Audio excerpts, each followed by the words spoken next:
Alright, this is part 2 of my weekend excursion up the mountain, and my first 2 main videos I've worked on for this new channel. So thank you for tuning in to Northwest Venture Pact. This is Joshua here. We finally made it up on the mountain. This side of the mountain looks a lot clearer than the other side. Ran into a bit of fog on the other side. Thank you for coming back for part 2 if you've already seen part 1. If you haven't seen part 1, click up here. You can watch that one. That will be my excursion up the mountain. Now that we're here,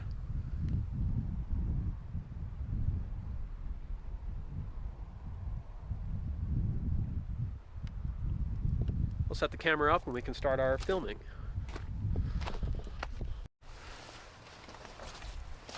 I'm really hoping I can do this in one shot.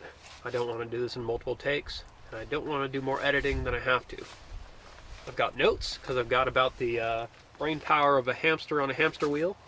Let's give this a try. I'm new to this camera and I'm new to this microphone, so if the camera quality sucks and the audio sucks, well, to be expected.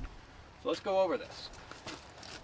So, prior to owning this Jeep, I still own a 73 Chevy K20.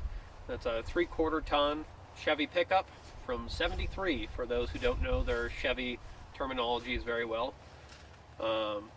She broke down. I had her tuned a little bit too hot, and something on my valve train decided to go. I'm pretty sure I warped a valve or I cracked a valve. I don't believe that it dropped into my piston, but I figured anything having to do with my valve train. I'm busy. I need a vehicle for work. I didn't have time to work on it, and I needed something a little bit more reliable. So I went on the market. If anyone's been trying to look for a vehicle these days, the vehicle market is pretty piss poor right now. I saw used Jeeps, used 4Runners, pickups with 200,000 miles selling for 20 grand. And that is a bit more than I want to pay for a vehicle that is towards the end of its life. So I searched for a while. I ended up getting a vehicle that's a little bit newer and a little bit nicer than I was looking at. So I was really hoping when I drove up here that it wasn't going to rain. I had a feeling it would.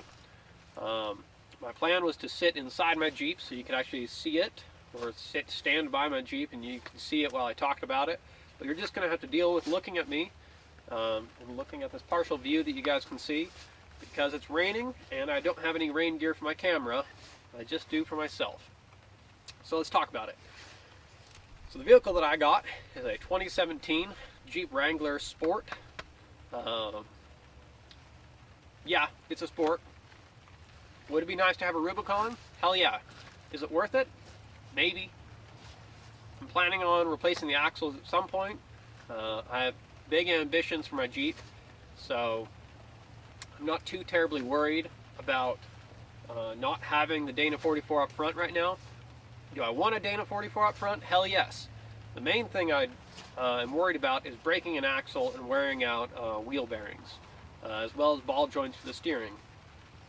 So let's go down my list. What else do I have? Or what did the previous owner put on, rather? Because it's new to me, but it's not a new vehicle.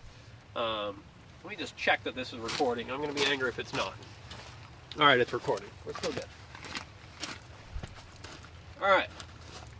Where were we? Previous owner. Okay. Previous owner. I'm pretty happy that it came with a few things that I was already looking at.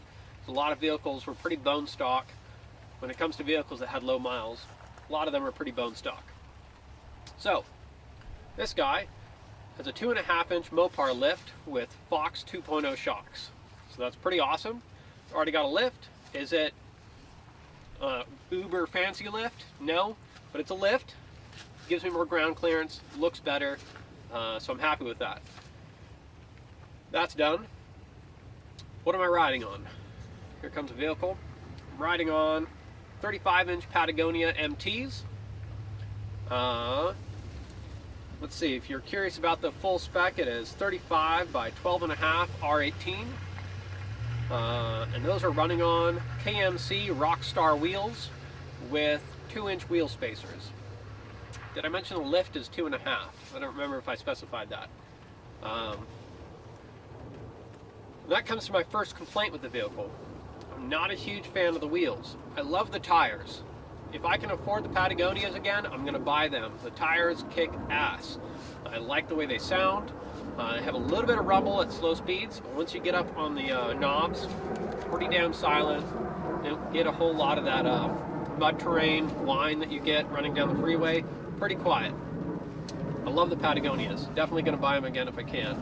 But they're KMC Rockstar wheels. They're a little bit busy for me. They're a little bit flashier than I want, and there's a lot of plastic on them, which I don't like. There's a lot of like beauty pieces. I'll run some B-roll of what the wheels look like up close, and I'll kind of point out the plastic on them. So these KMCs, do they look good? Yeah, they do look pretty good actually, I'll be honest. But my main complaint is the plastic. Why would you make these plastic? So aluminum wheel, plastic. KMC, really? Why would you do that? Idiots. You had a good wheel. I mean, these look all right. They're a little bit busy for me, but they're not bad. Why would you do that, KMC? But those are my main complaints. Do they look good? Hell yeah, they do look good. I'll be honest. They're just not my style. And I would like something with less plastic and a little bit more durable. I'm just using this booklet to pound it in your head. No plastic. Plastic on wheels is a bad idea. KMC, if you're listening, take the plastic off. Make it aluminum. Aluminum, come on. Okay, I'm getting angry. Rock sliders. It came with rock sliders, and it used to be my complaint when I first got it, because they have side steps on them. I thought the side steps were a little cheesy until I figured out the seating placement for the driver's seat. I'm used to my Chevy where you pretty much slide like horizontally in. The Jeep, a little bit funky. I don't know if it's just the way I have my seat set up with my steering wheel and stuff and whatever, but you have to kind of go up. You have to come down at like a slanted, not quite a 45, maybe a 30 degree, I don't know. But I'm actually pretty happy about the steps. I'm sure somebody is going to point out that they're going to get caught on rocks. Yes, if I'm doing some crazy rock crawling, I'm probably going to get those caught on something. Am I going to be doing crazy rock crawling? No. I have a 2.5-inch lift on 35s. I'm not running 42s and a fucking 6-inch lift. I'm going to try and work on my swearing. Sorry, algorithm. You can deal with one swear. So rock sliders, I like them actually. I like the side step. It's a lot more convenient than I thought it was going to be. So that's awesome. Holy crap, I think I'm actually going to do this in one take. That's awesome. Okay, and so that completes what's been done by the previous owner. Let's talk about what I've done so far. If you've seen my Instagram, you've probably seen my battery box that I worked on. It's not complete yet. It is riding right next to my camera currently. Just kind of, I'm trying it out in the back right now. It's not wired in, it's not even completely wired, a completely finished fabbed.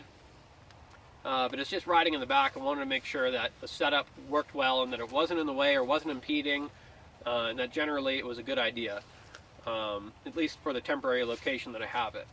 So that's cool. I've got the battery box that I'm working on. Now that I've kind of started this video, I'll start working on the battery box more, and I'll be a recording process for you guys, because I think you guys will find that pretty interesting. Okay, the other thing I did, front bumper chop. I chopped my front bumper down, the stock bumper that is.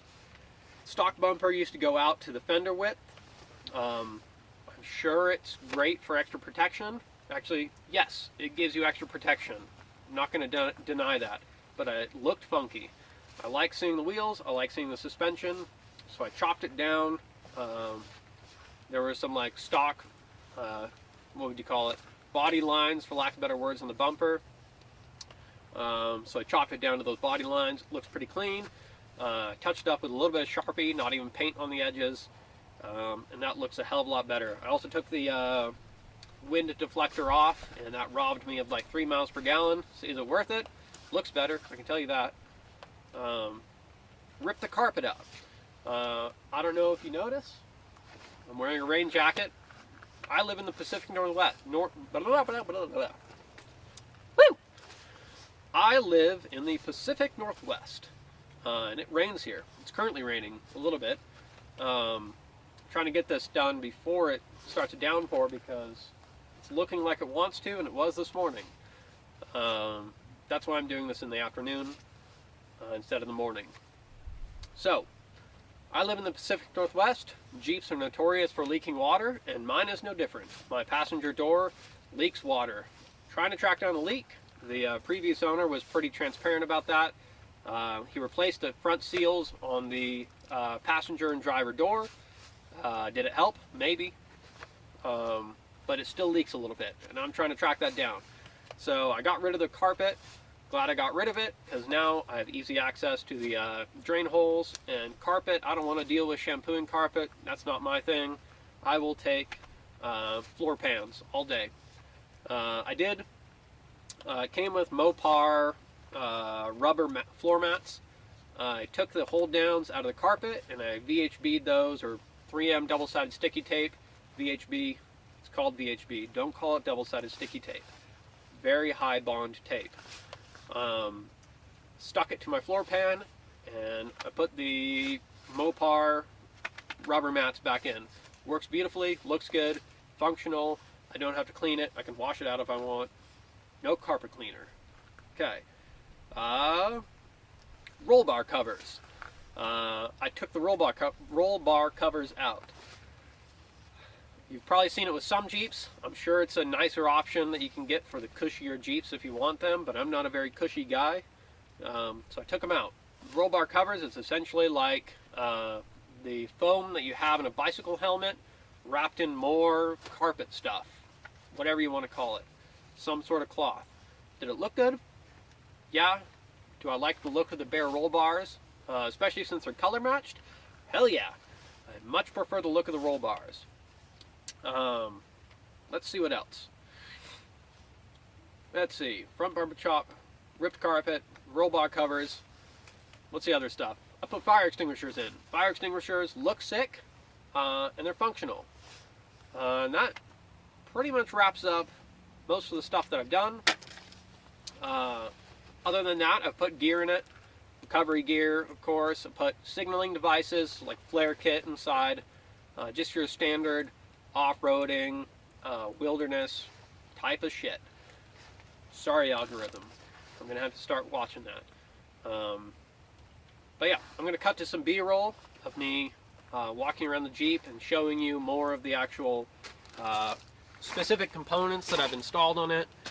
So, thank you. Alright, so we're getting low on battery. So, I've recorded as much as I can up here. I don't have a spare battery. So I'm going to record the rest back at my place after I charge this battery. But I just wanted to say thank you. I'll show you some more videos. Stay tuned on my Instagram for more footage of me working on my battery box and some of those smaller details about the progress of my Jeep. I'll keep you guys updated on the YouTube channel, Northwest Venture Pact, and that is NW Venture Pact for Instagram and YouTube. Thank you for tuning in. Other videos will be a little bit more interesting, but I wanted to give you guys an initial kind of walk around and a description of my Jeep, kind of everything that I've currently done on it. I haven't really had enough time to get into what I want to do on it, but thank you guys for sticking around for this video. This is Northwest Venture Pact, NWVP. I will see you guys later. Peace.